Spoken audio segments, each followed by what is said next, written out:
Pandit Kumar entertainments பக்தகோடி மக்களுக்கு என்னுடைய பணிவான வணக்கம். இன்றைக்கி நான் எங்கே வந்திருக்கிறேன்னா, செங்கல்பட்டு மாவட்டத்தில் புதுக்குப்பம் என்ற இடத்துல வீர ஆஞ்சநேயர் திருக்கோயிலுக்கு நான் வந்திருக்கிறேன். இது எங்கே அமைஞ்சிருக்குன்னா, நீங்கள் சென்னை வண்டலூர்லேருந்து கோவளம் பீச் போகின்ற வழியில் கிட்டத்தட்ட ஒரு 15 கிலோமீட்டர் நடுவில் அமைந்திருக்கிறது. ஒரு சிறு குன்றின் மேல் அமர்ந்திருக்கிறார் இந்த வீர ஆஞ்சநேயர்.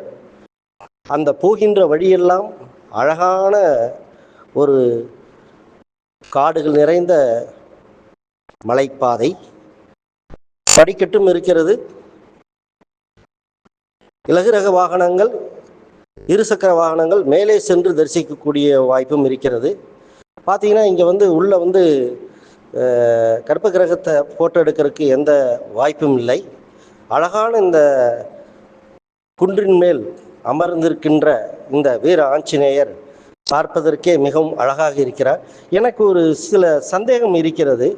அதாவது ஆஞ்சநேயர் சஞ்சீவி மலையை தூக்கி கொண்டு செல்லும் பொழுது அதிலிருந்து சில துளிகள் விழுந்ததாக இருக்கலாம் என்று என்னுடைய மனம் கருதுகிறது.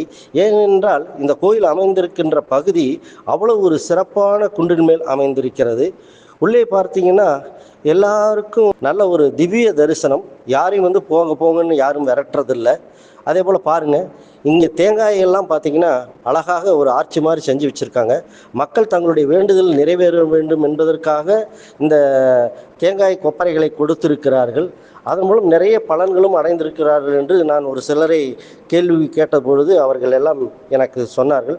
மிகவும் ஒரு சக்தி வாய்ந்த ஒரு கோயிலாக நான் கருதுகிறேன்.